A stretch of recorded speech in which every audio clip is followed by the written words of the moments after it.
March 3, 1857. The auction block in Richmond's Lumpkins jail stood empty for exactly 7 minutes after lot number 58 was announced. In 17 years of conducting sales, the auctioneer had never seen anything like it. The woman who shuffled onto the platform wasn't young, she wasn't healthy-looking, and she certainly wasn't the kind of specimen that plantation owners traveled hundreds of miles to bid on. She was enormous, easily 300 pounds, moving with visible difficulty, sweat already beading on her dark skin despite the cool morning air. The starting bid was set at $5, an insult so profound it might as well have been free. 72 registered bidders filled the yard that morning, men with money burning holes in their pockets and cotton fields, screaming for workers. But when Lot 58 appeared, something happened that defied all economic sense. Paddles stayed down, eyes shifted away. Men who had been aggressive bidders all morning suddenly became fascinated with their boots, the sky, anywhere but the platform. One man didn't notice. He had arrived late, missed the whispers, didn't see the way the crowd had physically drawn back when her name was called. Edward Ashford Brennan was 31 years old, newly inherited owner of Magnolia Bend Plantation in Henrico County, and desperate enough to ignore warning signs he should have seen. He paid $7 for a woman no one else would touch. The auctioneer's gavel came down so fast it sounded like a gunshot. And in that moment, Edward bought something that would teach him the difference between owning someone and controlling them, between power and strength, between what you can see and what you refuse to acknowledge. Before I continue with what happened at Magnolia Bend, I need you to do something right now. Subscribe to this channel, because the stories we uncover here at the Sealed Room are the ones history tried to bury, the uncomfortable truths that don't fit in textbooks. And drop a comment telling me where you're watching from. I want to know how far these forgotten American stories reach. Now let me tell you about the purchase that changed everything. Lumpkins Jail, known throughout Virginia as the Devil's Half-Acre, processed thousands of human beings through its gates between 1844 and the war. The brick building stood like a fortress on Richmond's 15th Street, its courtyard transformed every Tuesday and Friday into a marketplace for human flesh. The auction that morning had been proceeding normally, if such horror could ever be called normal. Strong young men going for $1,200, $1,400, skilled carpenters bringing premium prices. A young woman with breeding potential sold for $900 to a speculator from Alabama. Then came Lot 58. The auctioneer, a thin man named Wickersham, who prided himself on moving inventory quickly, consulted his notes with visible reluctance. Lot 58. Female, name of Dinah, approximately 45 years of age, kitchen work. No known skills beyond basic cooking, no children surviving, starting bid of $5. The silence that followed was absolute. Wickersham tried again, his voice taking on an edge. $5, gentlemen, that's less than you'd pay for a decent mule. Surely someone needs kitchen help. Nothing. The crowd of planters and traders and speculators, men who made their living calculating the monetary value of human beings, had collectively decided this woman was worth less than nothing, worth avoiding, worth pretending didn't exist. Edward Ashford Brennan stood near the back of the crowd, having arrived just as Lot 58 was announced.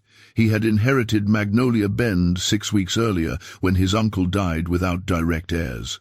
The plantation came with debts, neglected fields, and exactly 3 enslaved workers, nowhere near enough to work 400 acres of tobacco land.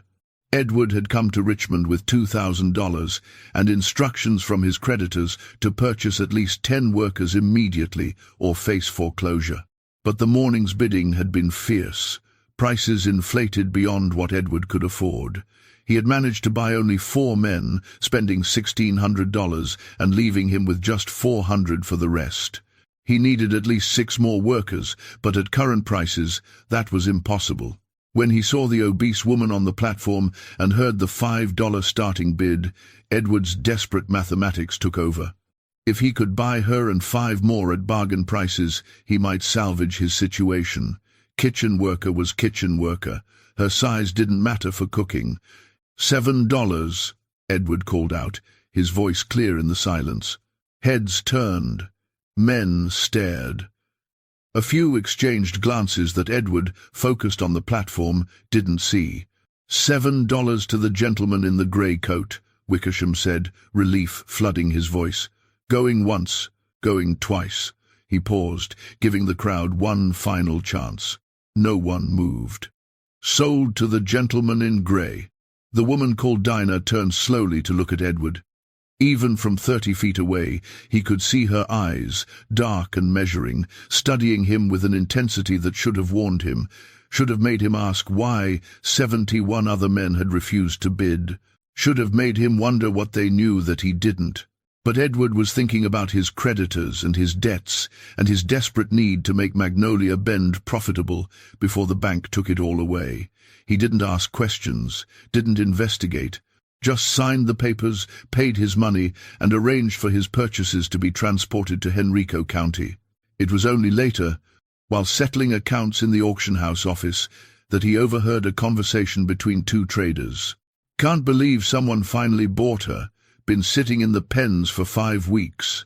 Should have told that boy what he was getting into. Not our business. Besides, he'll figure it out soon enough. They always do. How many plantations has she been through now? 4? 5? 6, by my count. Always the same story. Owners buy her cheap, thinking they got a bargain. Then things start happening. People get sick. People die. Nobody can prove anything. But after a while, patterns emerge. You think the stories are true about what she can do? I think there's a reason 6 plantations sold her at a loss rather than keep her. I think there's a reason everyone in this business knows her name. And I think that boy just bought himself more trouble than he realizes. Edward froze in the doorway, his receipt still in hand. He should have gone back, should have asked who they were talking about, should have demanded to know what stories they meant. Instead, he told himself they must be discussing someone else. Lot 58 had been unremarkable except for her size. Just an aging kitchen worker, nothing more. He collected his purchases and began the journey back to Magnolia Bend, pushing the overheard conversation from his mind. The trip took 2 days. Edward rode ahead while the 5 newly purchased workers followed in a wagon driven by his overseer, a scarred man named Pettigrew, who had come with the property. Dinah rode in the wagon bed, her weight making the vehicle list to one side, saying nothing to anyone, her expression unreadable. They arrived at Magnolia Bend on March 5th, late afternoon. The main house was a modest 2-story structure. White paint peeling, one of the porch columns showing rot. Beyond it stretched fields that had been neglected for 2 seasons, and further still, the cramped quarters where the existing workers lived. Edward had Pettigrew organize the new arrivals. The 4 men would join the field crews immediately. Planting season was approaching, and every day of preparation mattered. But when it came to Dinah, Pettigrew hesitated. "Where you want this one, Mr. Brennan?" Edward had been expecting the question. "Main house kitchen. We need someone to cook for the household." Pettigrew's jaw tightened. "We already got Esther doing kitchen work. Been cooking for your uncle for 12 years. Then Dinah can assist her, or take over entirely. Esther's getting old. Esther's 53 and healthy as an ox." Pettigrew spoke carefully, like a man navigating dangerous ground. "And this woman, she ain't exactly built for standing all day over a hot stove."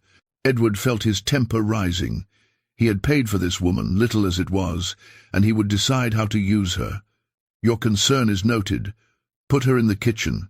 Mr. Brennan, where did you say you purchased her from?" "Lumpkins, in Richmond." "Why? She got papers? Transfer documents showing her history?" "Of course she has papers. What are you implying?"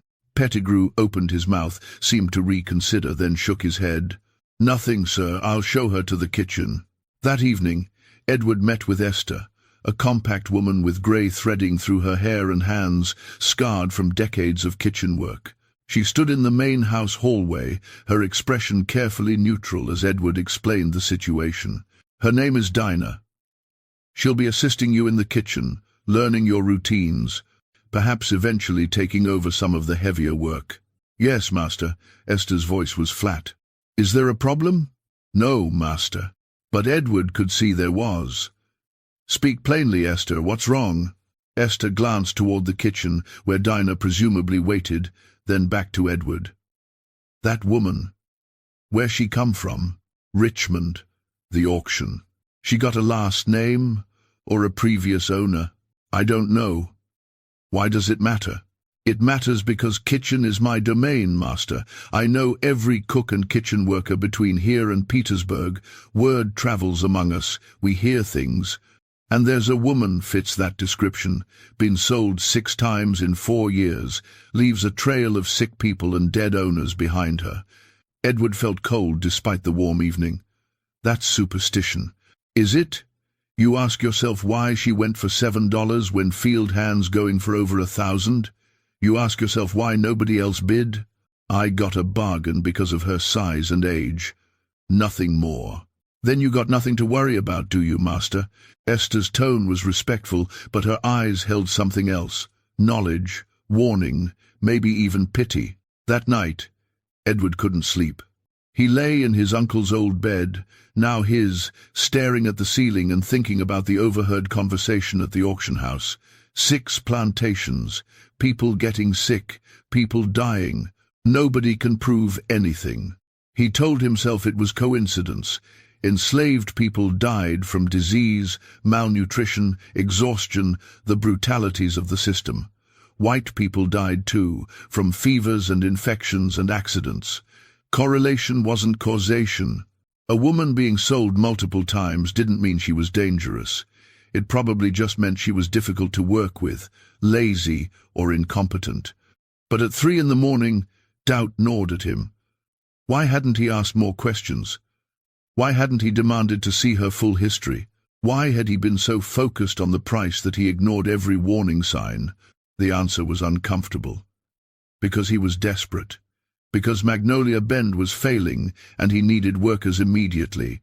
Because $7 was $7 and he couldn't afford to be choosy.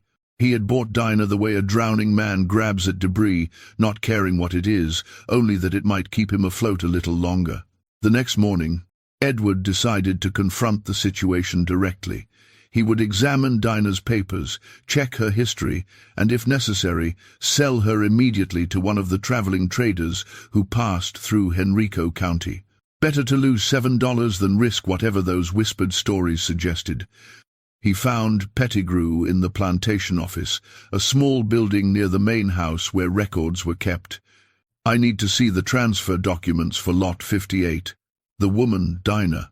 Pettigrew opened a wooden file box and withdrew a thin folder. "Here, sir. Though I already looked." Interesting reading. Edward opened the folder. The top document was the standard bill of sale from Lumpkins. Beneath that, transfer papers going back 4 years. Edward read them in reverse chronological order, tracking Dinah's movements. March 1857, sold from Lumpkins to Edward Brennan, $7. January 1857, sold from Riverside Plantation, Charles County, Maryland, to Lumpkins dealer, $12. October 1856, sold from Belmont Estate, Fairfax County, Virginia, to private buyer, $18. June 1856, $18. June 1856, sold from Thornhill Farm, Loudoun County, Virginia, to estate liquidation, $25. February 1856, sold from Crossroads, Plantation, Spotsylvania County, Virginia, to private sale, $30. September 1855, sold from Oakmont Plantation, Caroline County, Virginia, to trader, $40. May 1855, sold from Whitfield Manor, King George County, Virginia, to private buyer, $50. 7 sales in less than 2 years, each time for less money, and the notation on several transfers made Edward's stomach tighten. Sold due to owner death appeared 3 times. Sold due to estate liquidation appeared twice. Only 2 sales listed routine property transfer. 3 owners died, Edward said slowly. Yes, sir, and if you check the dates, they all died within 6 months of purchasing her. People die, Pettigrew. That doesn't prove anything. No, sir, but it suggests things, and when you combine it with what people say, patterns emerge. What do people say? Pettigrew leaned against the desk. They say she's got knowledge. Old knowledge from before slavery, passed down mother to daughter going back to Africa. They say she knows plants and herbs, knows what heals and what kills. They say she's got ways of making people sick that doctors can't identify. And they say she never forgets, never forgives, and always balances the scales. That's plantation folklore, ghost stories slaves tell to feel powerful. Maybe. Or maybe some people really do have knowledge that makes them dangerous, especially when they got nothing left to lose. Pettigrew straightened. Your uncle, God rest him, he died of heart failure. Quick and unexpected. Happened right after he started getting treatment from that traveling doctor, the one who gave him tonics for his digestion. You remember that? Edward did remember. His uncle had been healthy until he wasn't. 3 weeks of declining health, then death. What are you suggesting? I'm suggesting that sometimes the most dangerous weapon ain't a knife or poison you can see. Sometimes it's knowledge, patience, and the ability to make death look natural. Pettigrew moved toward the door. You asked me where to put her. I put her in the kitchen, like you said, where she's got access to everything you eat and drink. Now you know what you know. What you do with that information is your decision, sir. He left Edward alone with the folder, with the declining prices and the dead owners, and the weight of a choice he had already made, but could still reverse. Edward sat in that office for over an hour, the folder open before him, wrestling with a decision that should have been simple but wasn't. Logic dictated he should sell Dinah immediately, cut his losses, rid himself of whatever trouble she might bring. $7 was nothing compared to the risk those documents suggested. But another part of him, the part that had studied law at William and Mary before inheriting the plantation, rebelled against condemning someone based on coincidence and superstition. 3 owners dying didn't prove murder. It could genuinely be coincidence. And the stories Pettigrew mentioned about old knowledge and herbal poisons, those were exactly the kind of folklore that enslaved people cultivated to create the illusion of power in a system designed to strip them of all agency. If Edward acted on rumors and fear, wasn't he admitting that he believed enslaved people could have power over their masters? Wasn't he validating the very superstitions that undermined the entire social order he depended on? He made his decision. Dinah would stay, but he would watch her carefully, monitor everything she did, and at the first sign of genuine trouble, not folklore but actual evidence, he would act. It was a compromise between his rational mind and his growing unease, and like most compromises, it satisfied neither fully. Edward found Dinah in the kitchen, sitting on a reinforced stool near the hearth. She wasn't working, wasn't even pretending to, just sitting, hands folded in her lap, breathing heavily from the effort of existing in a body that size. Esther stood at the work table, vigorously kneading bread dough, her movements sharp with tension. Dinah, Edward said, and the woman's head turned slowly toward him. Up close, her features were difficult to read, buried in flesh that folded around her eyes and mouth. But those eyes themselves were sharp, intelligent, missing nothing. "Master," she said, her voice surprisingly clear, surprisingly strong for someone who appeared to be struggling with basic movement. "I want to understand your situation. You've been sold 7 times in 2 years. That's unusual. Why?" "You'd have to ask the people who sold me, Master. I'm asking you." Dinah shifted her weight on the stool, which creaked alarmingly. "Some folks think I bring bad luck. Some folks think I'm more trouble than I'm worth. Some folks just need money fast and sell whoever's easiest to let go. And 3 of your previous owners died. People die, Master. That's the one thing you can count on in this world.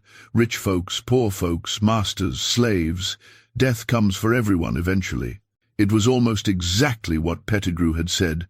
But from Dinah's mouth, the words carried a different weight. Not philosophical observation, but statement of fact. Maybe even promise.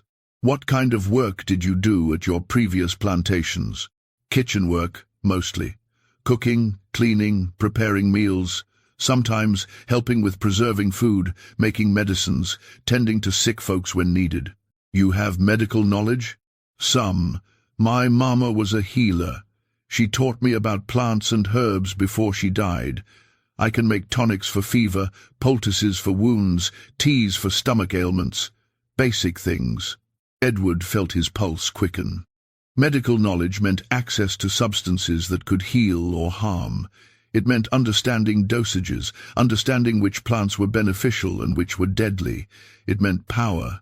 At Magnolia Bend, you'll work under Esther's supervision. You'll follow her instructions exactly. You will not prepare any medicines or tonics without my explicit permission. Is that clear? Clear as spring water, Master. And Dinah, I've read your transfer papers. I know your history.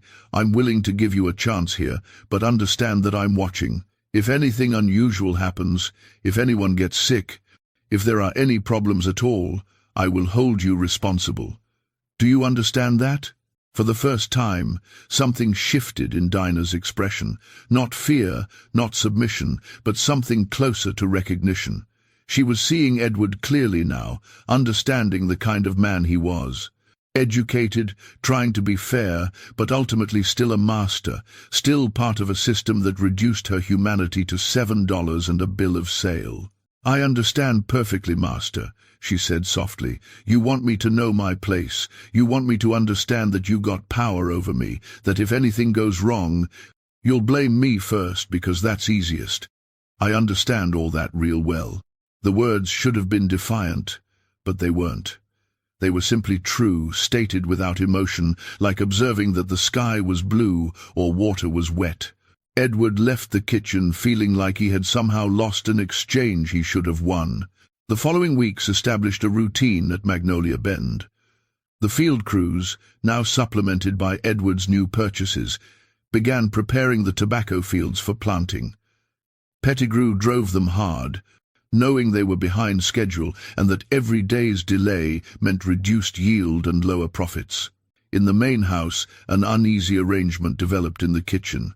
Esther maintained control of meal preparation, but Dinah's presence changed the dynamic in ways Edward didn't fully understand. The older woman moved around the kitchen with visible tension, watching Dinah constantly, as if expecting something terrible to happen at any moment.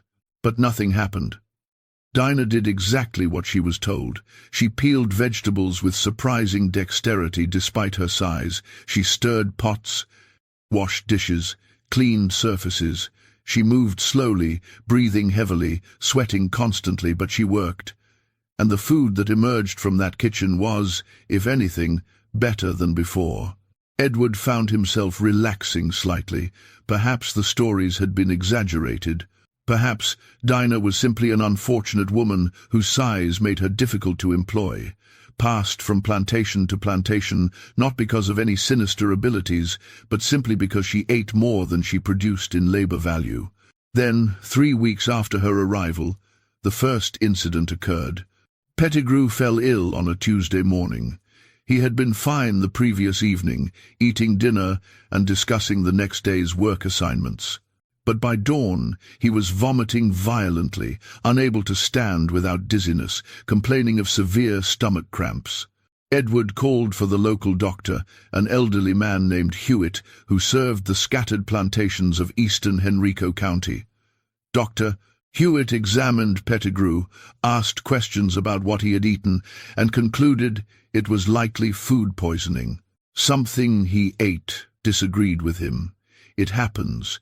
Keep him hydrated, let him rest, and he should recover in a day or two. But Pettigrew didn't recover in a day or two. He got worse. The vomiting continued. His skin took on a greyish pallor. By the third day, he was delirious, muttering about shadows in the corners of his room and voices calling his name. Dr. Hewitt returned, now concerned. This isn't simple food poisoning. I'm not sure what this is. Edward stood in Pettigrew's room, watching his overseer thrash weakly in the bed, and felt ice forming in his chest. Could it be poisoning of a different kind? You mean intentional? I suppose it's possible, but I'd need to know what substance was used to say for certain. There are dozens of plant toxins that produce symptoms like this. Without knowing the specific poison, I can only treat the symptoms and hope his constitution is strong enough to survive. And if it isn't, Dr. Hewitt packed his bag slowly. Then you'll need a new overseer, Mr. Brennan. After the doctor left, Edward went directly to the kitchen. Esther was preparing the midday meal, working alone. Dinah was nowhere visible. Where is she? Edward demanded. Who, master? Don't play games, Esther. Where's Dinah? In the root cellar, fetching potatoes like I told her. Edward descended the narrow stairs into the cool darkness of the cellar. Dinah sat on a crate, 3 potatoes in her lap, not moving, just sitting in the dim light that filtered through the ground-level window. Pettigrew is dying, Edward said without preamble. Is he now? Dinah's voice was neutral. The doctor says it might be poison. Plant toxins. Might be. Doctors say a lot of things. Did you poison him? Dinah looked up slowly, her face barely visible in the shadows. Did I have access to his food? Did I prepare something he ate? Did I have opportunity and means? Is that what you're asking, master? I'm asking if you killed him, and I'm asking if you got any proof beyond the fact that people sometimes get sick and sometimes die, because if you're going to accuse me of murder, you better have more than suspicion and fear. The challenge was clear. Edward had no proof. Pettigrew ate the same meals as Edward. If the food was poisoned, why wasn't Edward sick, unless separately, privately, in something only Pettigrew consumed? What did you give him? Edward asked quietly. I didn't give him nothing, master. But if I had to guess, I'd say a man who spent 20 years beating slaves, separating families, taking liberties with women who couldn't refuse him, a man like that probably has enemies. Probably has people who remember every cruelty, every injustice. And maybe one of those people found a way to balance the scales. You're admitting it. I'm admitting nothing. I'm just observing that the world has a way of correcting itself eventually. Bad things happen to bad people, not because of magic or poison, but because that's the nature of justice. It might take years, might take decades, but it comes. That's not justice. That's murder. Dinah stood, moving with effort, breathing heavily. You know what Pettigrew did at his last plantation, master, before he came here? He sold a woman's 3 children to 3 different buyers in 3 different states. Separated them deliberately because the mother complained about him touching her daughter. That woman went mad with grief, died within a year. But before she died, she told everyone what he'd done. Word spreads, master. We remember. We keep accounts. Edward felt the ground shifting beneath him. How do you know that? Because the woman who told me was her sister. Because there's a network of memory that you people don't see, don't understand. We pass information from plantation to plantation, mother to daughter, friend to friend. We remember who did what to whom. We keep the accounts when nobody else will. And you appointed yourself executioner?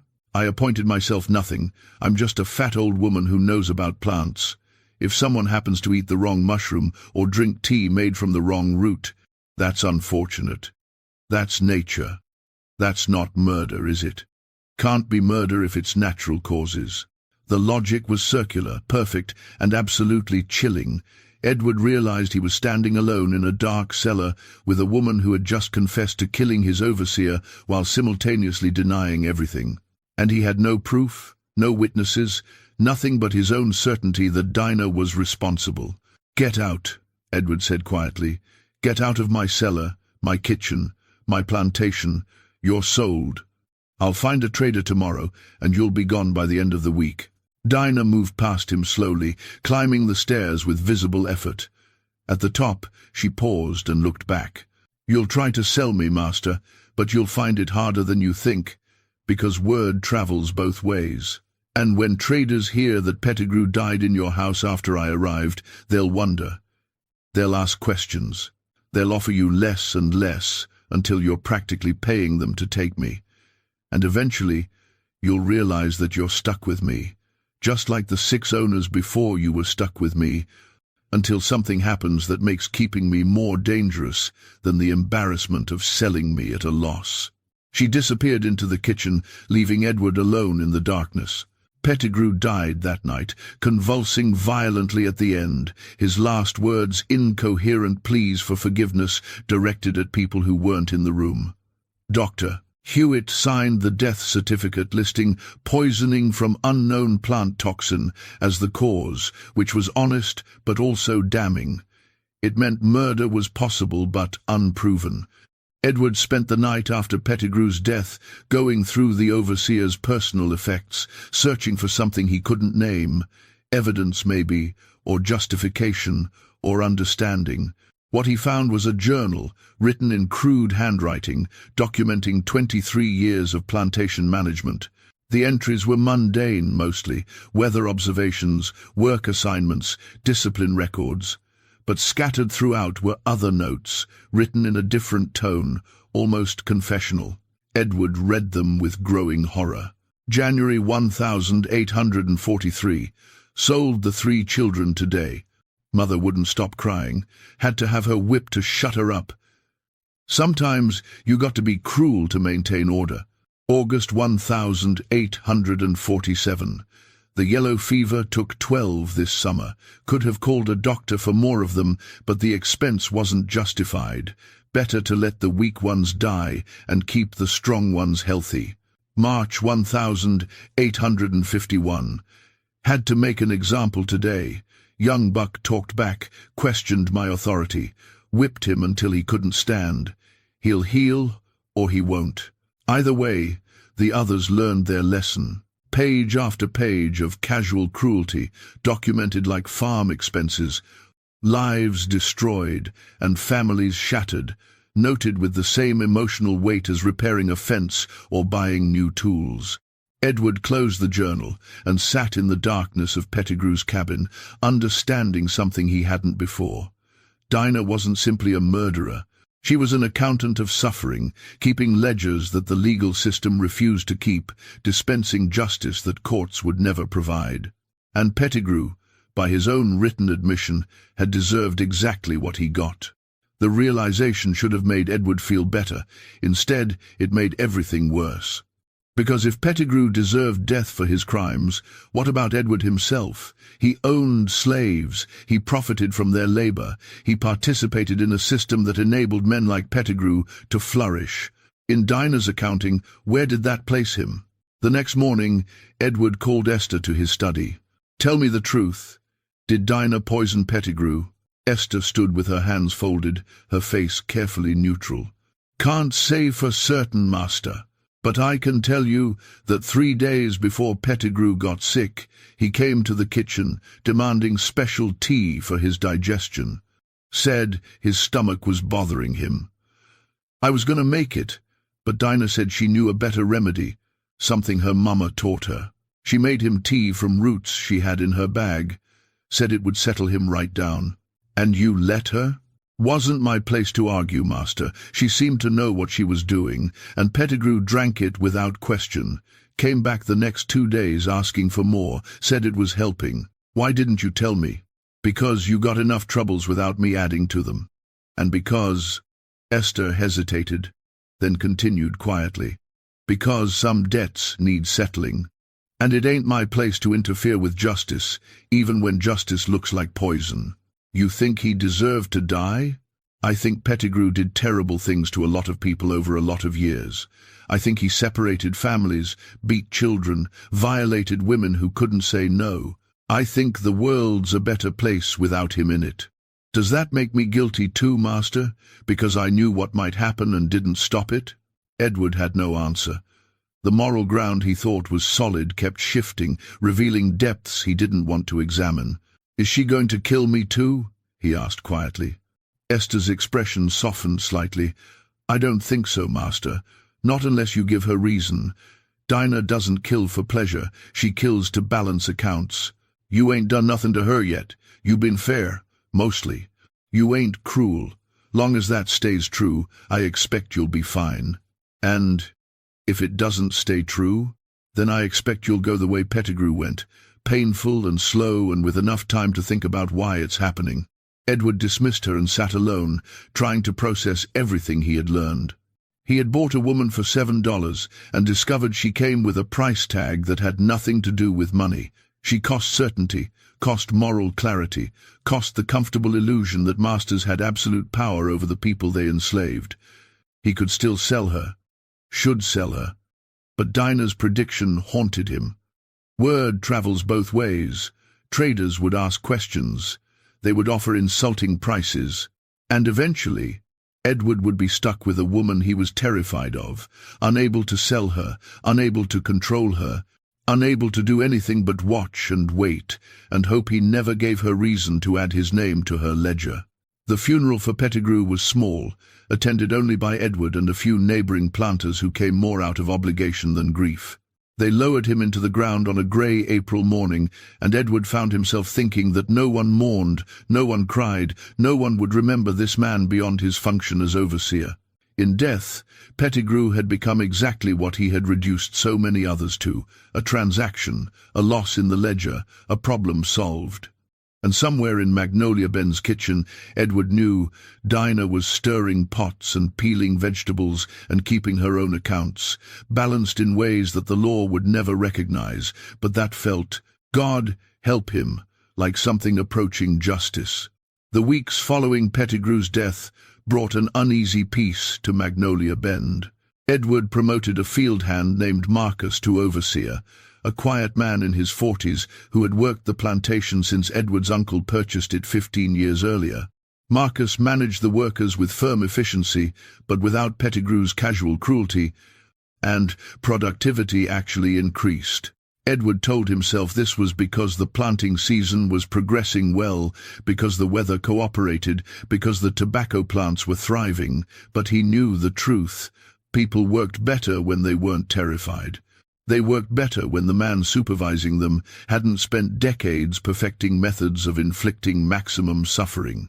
In the kitchen, the dynamic between Esther and Dinah shifted subtly. The older woman's tension eased. Not that they became friendly, exactly, but they achieved a working relationship built on mutual understanding. Esther maintained authority over meal preparation, but increasingly she consulted Dinah about herbs and seasonings, about remedies for minor ailments, about the old knowledge that Dinah carried. Edward watched this development with mixed feelings. On one hand, Dinah's integration into the household routine meant fewer disruptions.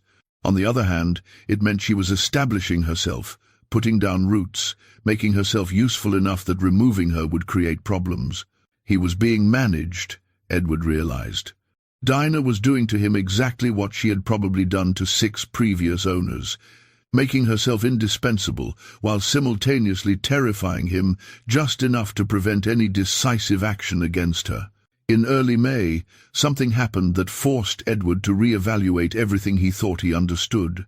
A neighboring planter named Harrison Cutler arrived at Magnolia Bend unannounced, riding hard, his horse lathered with sweat. Edward met him on the front porch, alarmed by the man's obvious distress. "Brennan, I need help. My daughter is sick. Very sick. The doctor can't identify what's wrong, and she's getting worse by the hour. I'm sorry to hear that, but I don't see how I can help. I'm not a physician." "No, but I heard you have a woman with medical knowledge. A large woman, used to work kitchens but knows herbs and healing. I heard she cured several people of fever last month." Edward felt his stomach tighten. "Where did you hear that?" "My workers talk to your workers. Word spreads. This woman, she has a reputation. Some say she's dangerous, but others say she can heal things that kill most people. My daughter is 16 years old, Brennan. She's all I have left since her mother passed. I'm begging you, let me borrow this woman for a few days. I'll pay whatever you ask." Edward's mind raced. He hadn't known that Dinah had been treating people, hadn't authorized it, hadn't even been informed. Yet apparently she had been using her knowledge to cure fever, and successfully. "I'll need to speak with her first. Wait here." He found Dinah in the kitchen garden, a small plot behind the main house where Esther grew vegetables and herbs. Dinah sat on a low stool, examining plants with surprising gentleness, her massive hands moving delicately among the leaves. "Mr. Cutler's daughter is sick. He wants you to treat her." Dinah didn't look up. "What's wrong with her?" "He doesn't know. The doctor can't identify it. And he heard I might be able to help." "Apparently you've been treating people without my permission." "Folks get sick, Master. I got knowledge that helps. Seemed wrong to let them suffer when I could ease it." She finally looked at him. "You gonna punish me for healing people?" Edward ignored the question. "Will you go?" "Depends." "Mr. Cutler, he a good man?" "I barely know him. Our plantations border each other, but we're not close." "He treat his people well?" "I have no idea. What does that have to do with anything?" Dinah stood slowly, brushing dirt from her dress. "It has to do with everything, Master. I don't heal everyone. I make choices, and those choices depend on whether a person deserves healing or deserves something else." The casual way she said it made Edward's blood run cold. "You're talking about letting a 16-year-old girl die because you want to judge her father. I'm talking about understanding that my skills are limited, my time is valuable, and I have to decide where to invest both. Some people are worth saving, some aren't. That's not cruelty, Master. That's just reality. You make the same calculations every day when you decide which workers get medical care and which are too expensive to treat." The comparison was uncomfortably accurate. Edward had indeed made such calculations, had chosen to call a doctor for some workers while letting others recover or die without intervention based on their value to the plantation. This is different. This is a planter's daughter, a white girl. And that makes her life worth more than a slave child who dies because no doctor will treat them. That makes her suffering more important. Dinah shook her head slowly. "No, Master, life is life, pain is pain, and justice doesn't care about skin color. It only cares about accounts and whether they balance. I'm ordering you to go. I own you, Dinah. I can command you to use your skills however I see fit. You can order me to go, you can't order me to heal. I can look at that girl, shake my head, and say there's nothing I can do. I can give her remedies that do nothing or make things worse. You got no way to force me to actually save her, only to perform the appearance of trying." Edward felt trapped. Everything Dinah said was true. He could force her physical presence, but he couldn't force her expertise, couldn't compel her to use her knowledge effectively. "What do you want?" he asked finally. "What will it take for you to genuinely try to help? I want to know if Mr. Cutler deserves to watch his daughter die. I want to know if he's a man who's caused suffering that needs balancing. You say you don't know him well, so here's what we're going to do. You're going to ask around. You're going to find out what kind of man he is. And if he's decent, if he treats his people fair, if he hasn't done terrible things, then I'll heal his daughter. But if he's like Pettigrew, if he's cruel and vicious and deserves to feel loss, then I'll let nature take its course." "You're insane." "No, Master, I'm just tired of pretending that the lives of some people matter more than others. I'm tired of watching children die because they're the wrong color, while white children get every medical intervention money can buy. I'm tired of a world that calls my justice murder, but calls systematic cruelty law. So, yes, I make choices. I decide who lives and who dies, based on whether their existence makes the world better or worse. You can call that insane if you want. I call it doing what needs to be done." Edward returned to the porch where Cutler waited anxiously. "My woman will come look at your daughter.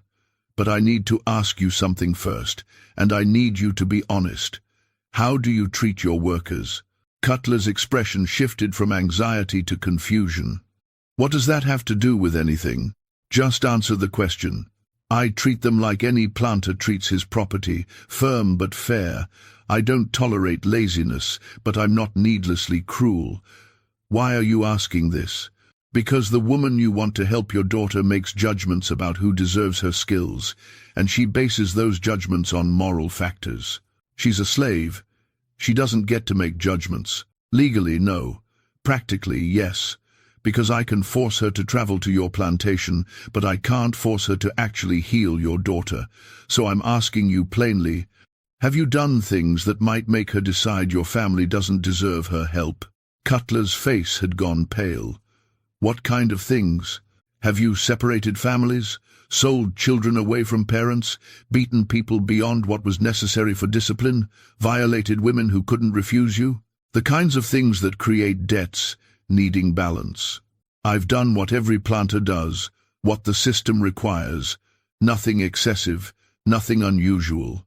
That's not the same as nothing. Cutler grabbed Edward's arm, his grip desperate. My daughter is dying. Whatever I've done, whatever sins I'm guilty of, she's innocent. She's 16 years old and she's done nothing wrong. Please, I'm begging you. Edward pulled his arm free.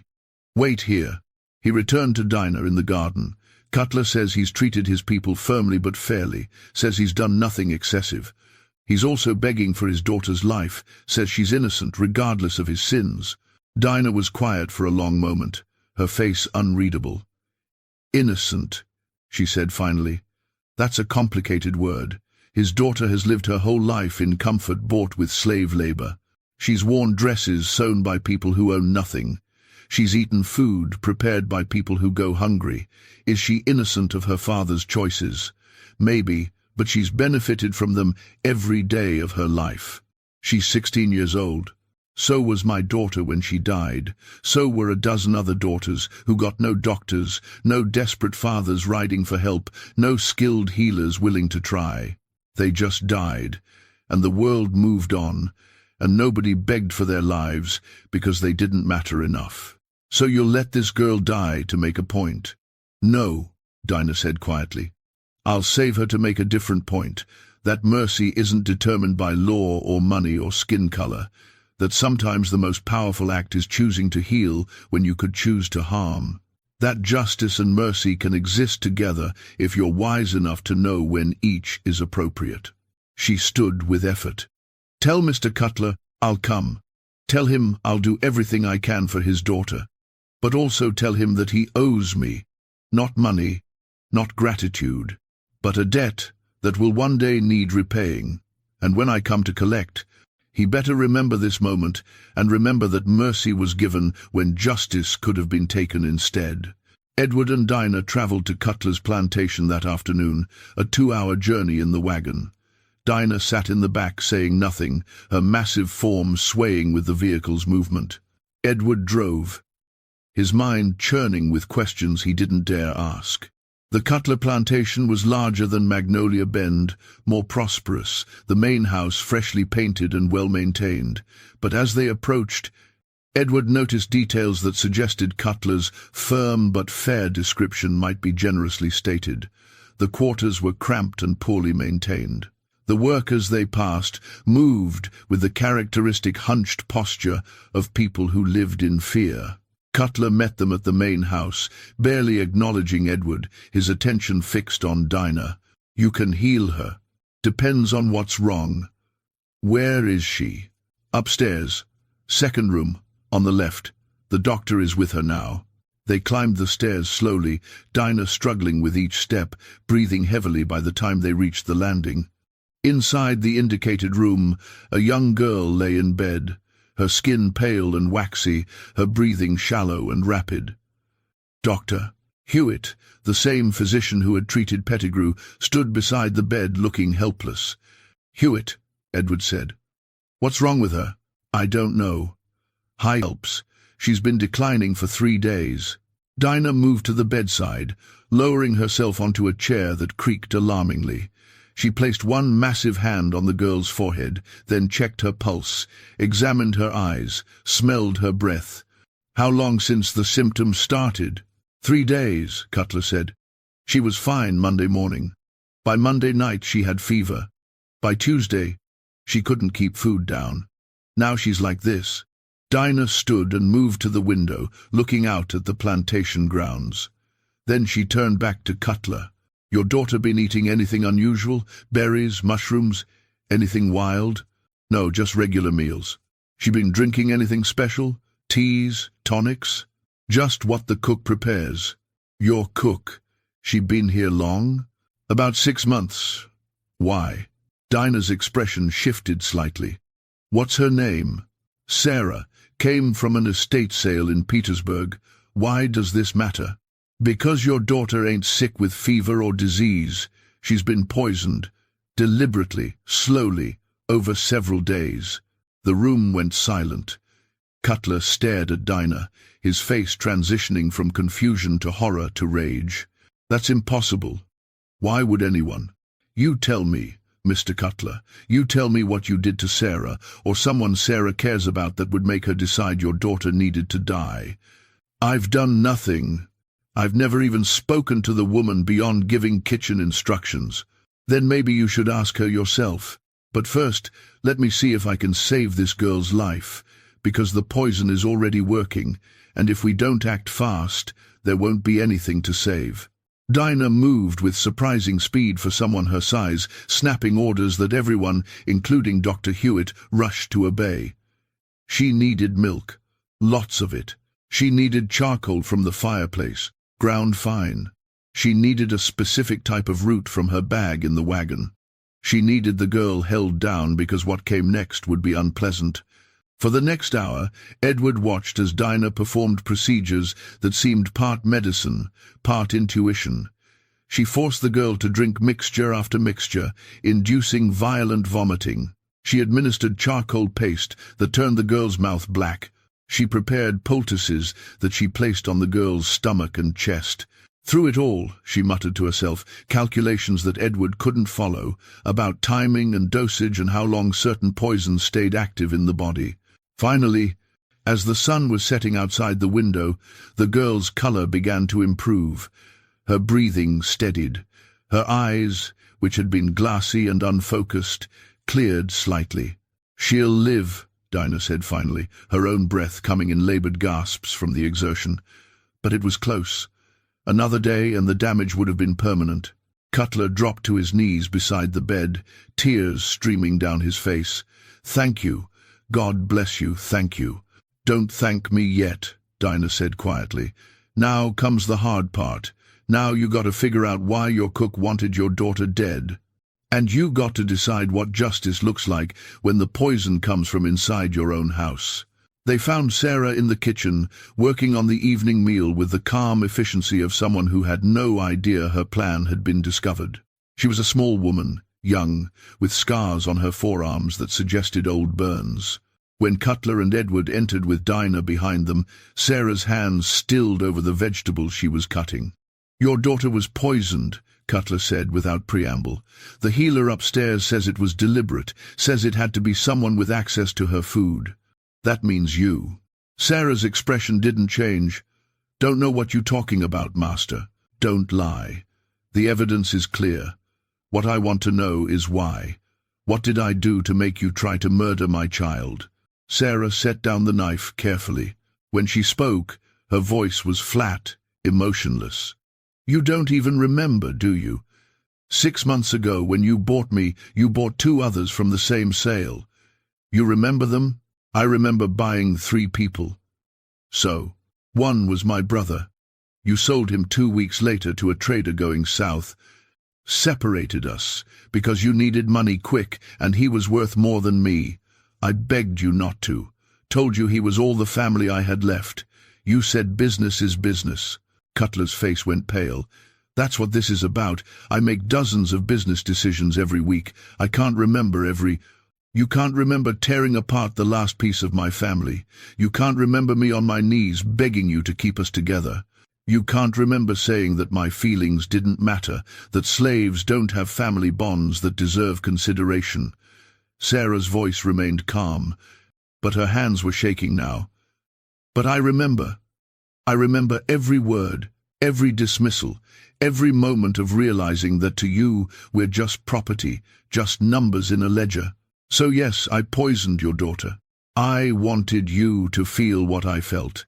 I wanted you to lose something you loved and have it be dismissed as just business." The confession hung in the air, undeniable and damning.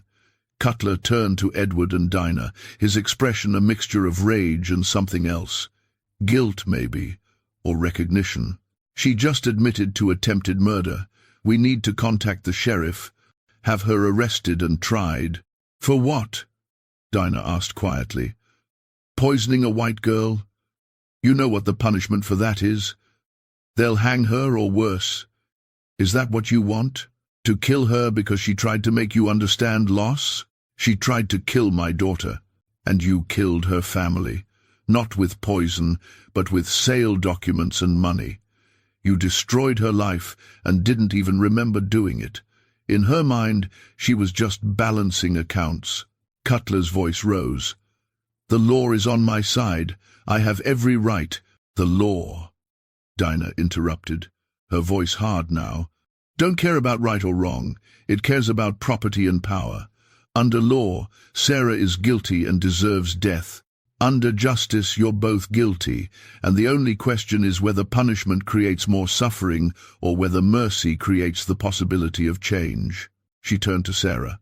You tried to kill an innocent girl to punish her father. That ain't justice. That's revenge, and revenge just creates more debts that need settling. You understand that? Sarah nodded slowly, tears finally breaking through her composure. And you, Dinah said, turning to Cutler. You separated a family because it was convenient, because you needed quick money, because you never bothered to think of your slaves as people with bonds that matter. That ain't business. That's cruelty. And cruelty creates the desire for revenge. You understand that? Cutler said nothing. So here's what's going to happen, Dinah continued. Mr. Cutler, you're going to find Sarah's brother. You're going to buy him back, whatever it costs. You're going to bring him here, and you're going to keep them together from now on. That's the price for your daughter's life. I can't possibly. Yes, you can. You just don't want to spend the money or admit you were wrong. But if you want the debt balanced, if you want to prevent Sarah or someone like her from trying again, you'll do what I'm telling you. And what about her? She still tried to murder my daughter. She still needs to face consequences. Dinah looked at Sarah for a long moment. The consequence is living with what she tried to do, living with the knowledge that she almost became what she hated. That's punishment enough. Trust me, guilt is slower than poison, but it eats at you just as sure. This is insane, Cutler said.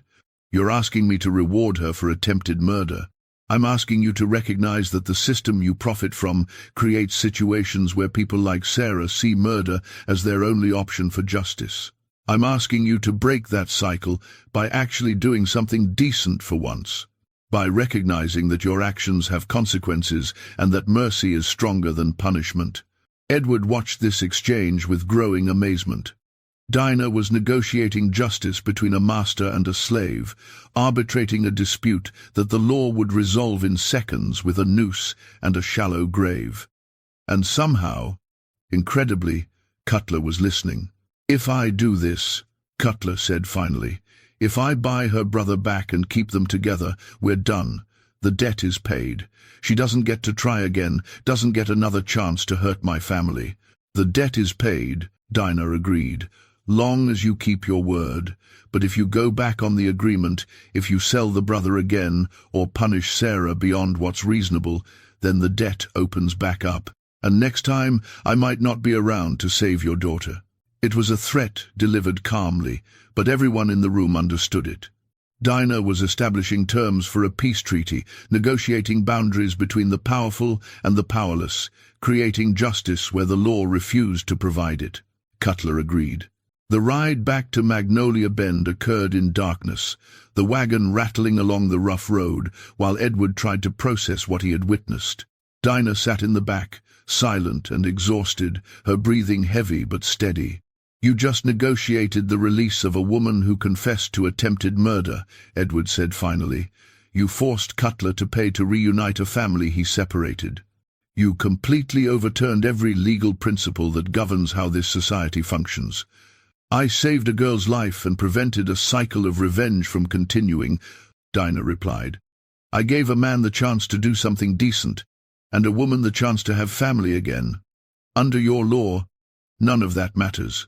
Under real justice, it's the only thing that matters. And if Cutler doesn't follow through, if he agrees now but changes his mind later, Then someone else will balance the accounts. Maybe me, maybe Sarah, maybe someone we don't even know yet. That's how it works, Master. The debt doesn't disappear just because you ignore it. It accumulates, grows interest, and eventually comes due in ways you never expected. Edward was quiet for a moment. How many others are there like you? How many people keeping these invisible accounts, waiting for the right moment to balance them? More than you think, less than you fear. We're not organized, not working together in some grand conspiracy. We're just individuals who understand that the system you built to control us has cracks in it, and in those cracks we find space for our own justice. It's terrifying. Good. Fear might make you think twice before you do something cruel. Fear might make you treat people like they're human instead of property.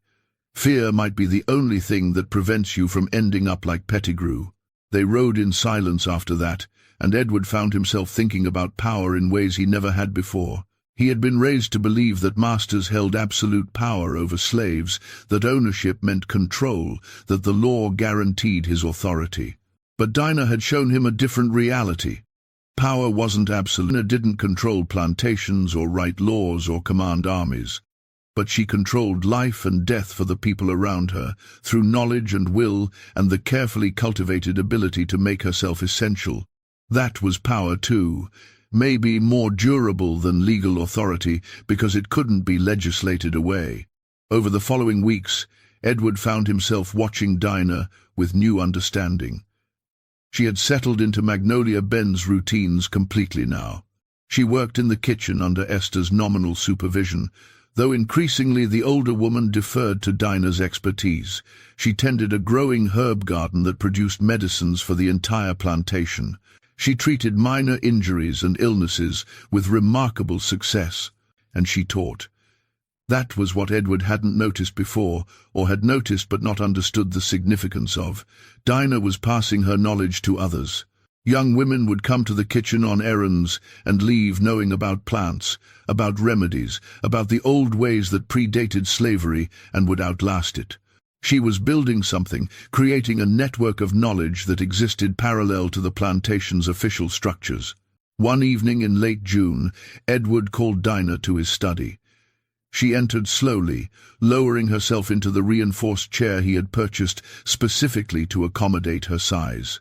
"I've been thinking about Cutler's plantation," Edward said, "about what Sarah tried to do and why, and I've been examining my own practices here at Magnolia Bend." "Have you now?" Dinah's expression was neutral. "I don't separate families, I never have.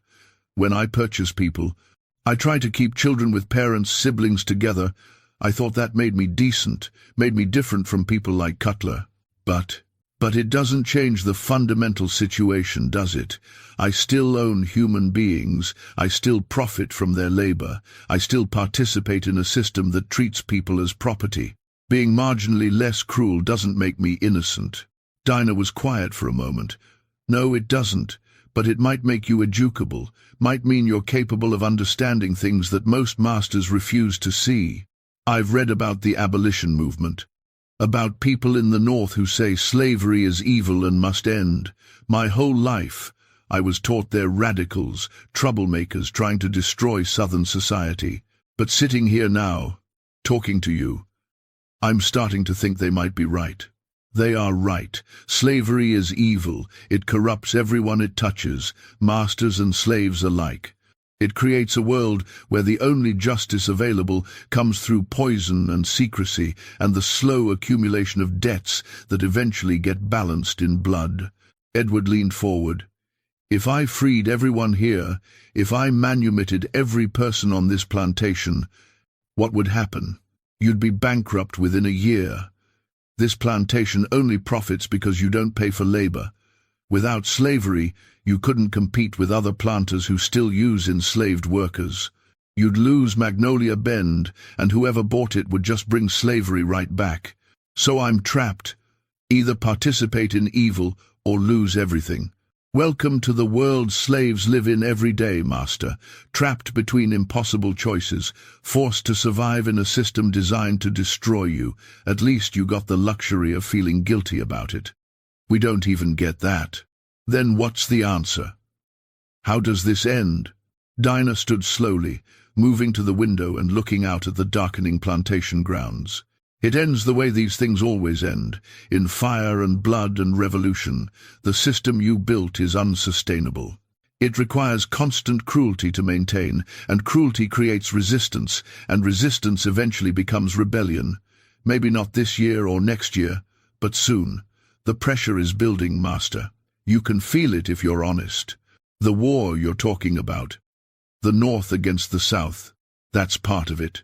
But the real war is the one that's been happening all along, in kitchens and fields and quarters, the war between people trying to maintain an evil system and people trying to survive it.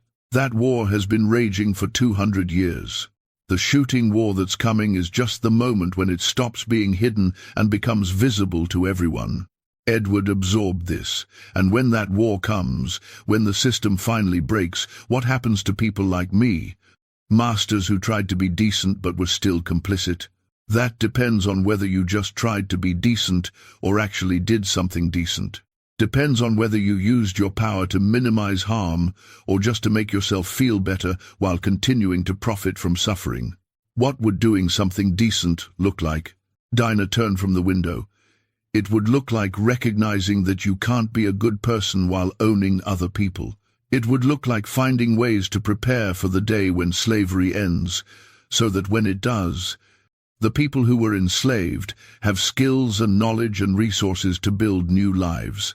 It would look like using whatever time is left to teach rather than exploit, to heal rather than harm, to build rather than extract. You're asking me to sabotage my own plantation's profitability. I'm asking you to recognize that profitability built on human suffering is worthless, that the only wealth that matters is the kind that helps people survive what's coming. And what's coming, Master, is the end of everything you know. Edward sat with that pronouncement for a long moment. Then he made a decision that would have seemed insane to him 6 months earlier. Teach them. Everyone here, not just the women who come to your kitchen, but everyone who wants to learn. Teach them about healing, about herbs, about any knowledge that will help them survive when the system collapses. I'll provide whatever resources you need. Books, if you want them. Space to create a proper infirmary. Protection from anyone who questions what you're doing. Why would you do that? Because you're right. The system is evil and I'm complicit. I can't change that overnight. Can't free everyone without destroying them along with myself. But I can prepare them. I can use whatever power I have to give them tools for the future. It's not enough, not nearly enough, but it's something. Dinah studied him for a long moment. You'll be criticized. Other planters will say you're spoiling your workers, making them uppity, undermining the natural order. They'll pressure you to stop. Let them. I'm tired of caring what they think. And when the war comes, when you have to choose sides, where will you stand? I don't know yet. But I know I won't stand with people who think owning other human beings is justifiable. For the first time since Edward had met her, Dinah smiled. Not the cold smile of someone contemplating revenge, but something warmer, more genuine. Then maybe you will survive what's coming, Master. Maybe you'll be one of the few who does. Over the next year, Magnolia Bend transformed. Dinah established what amounted to a school, teaching anyone interested about medicinal plants, basic reading and writing, practical skills that would have value in a world without slavery. Edward provided materials and protection, deflecting criticism from neighboring planters who viewed his actions with suspicion and hostility. The plantation's profits declined. Edward couldn't compete with operations that drove their workers harder and extracted every possible dollar of value. But the people of Magnolia Bend became healthier, more skilled, more confident.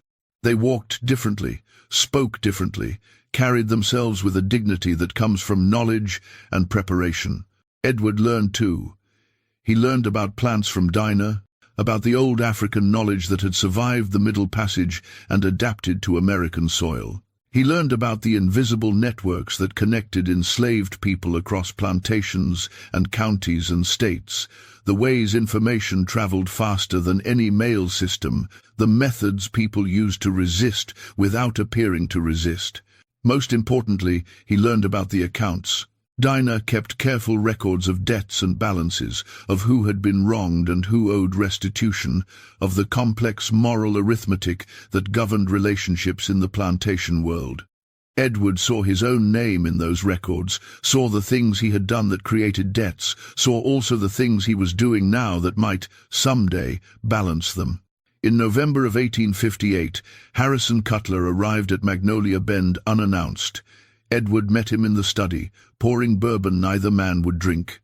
"I found him," Cutler said without preamble. "Sarah's brother. Took me 8 months and cost me more than I want to admit. But I found him in Mississippi and brought him back.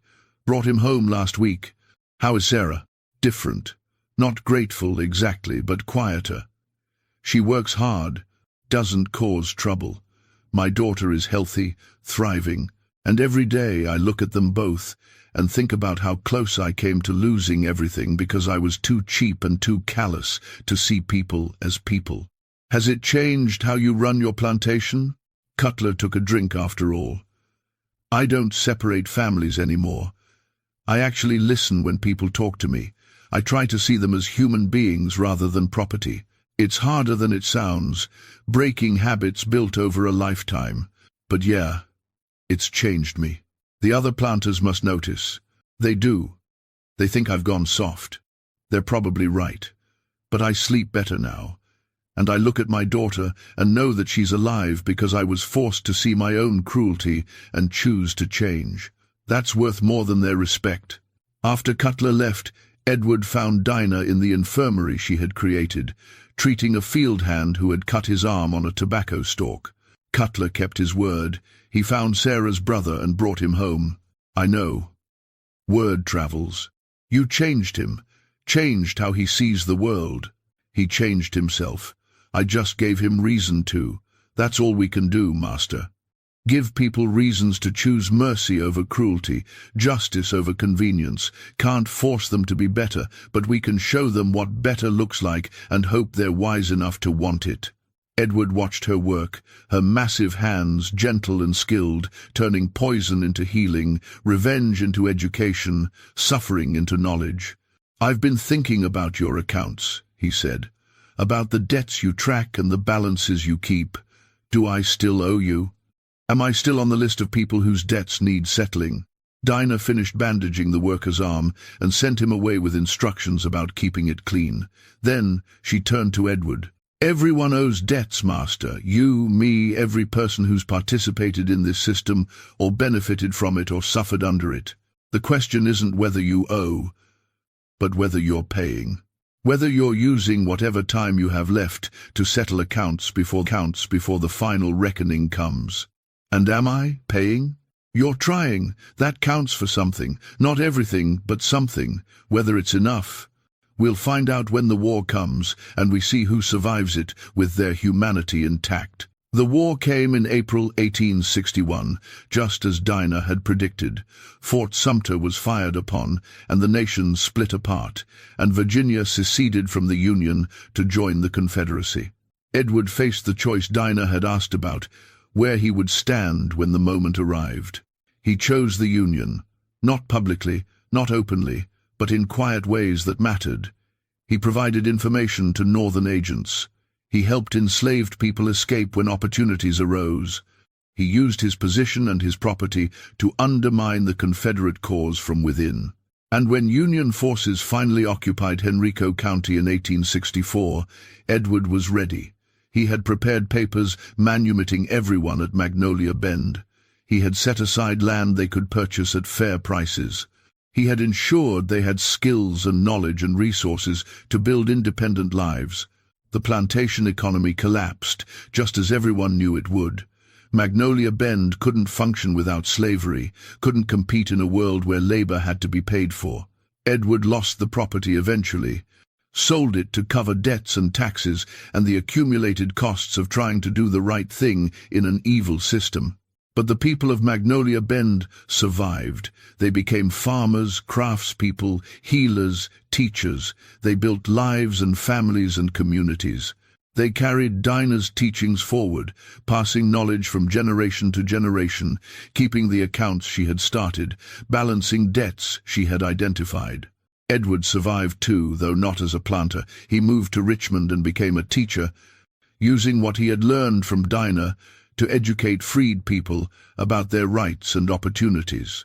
He never recovered the wealth or status he had been born to, but he slept well at night, which was worth more than he had realized before he bought a woman for $7 and learned that the real cost was everything he thought he knew about power and justice.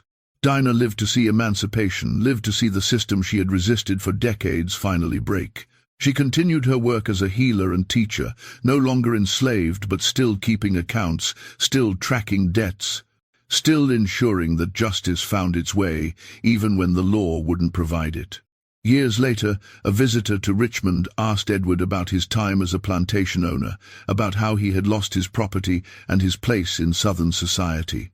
"I bought a slave once," Edward told him. "An obese woman nobody else would bid on. Paid $7 for her and thought I got a bargain. Turned out she was the most expensive purchase I ever made. She cost me my plantation, my wealth, my status. She cost me every comfortable lie I had told myself about who I was and what I was doing. Do you regret it?" Edward thought about Dinah, about her careful accounts and her patient justice, about the way she had taught him to see the world differently. "No," he said finally. "She cost me everything, but she taught me what actually matters. She showed me that power isn't about ownership or control, that justice isn't about law or tradition, that humanity isn't something you can buy or sell with bills of sale and auction paddles. Those lessons were worth every dollar I lost and every privilege I surrendered." "What happened to her?" "The woman you bought.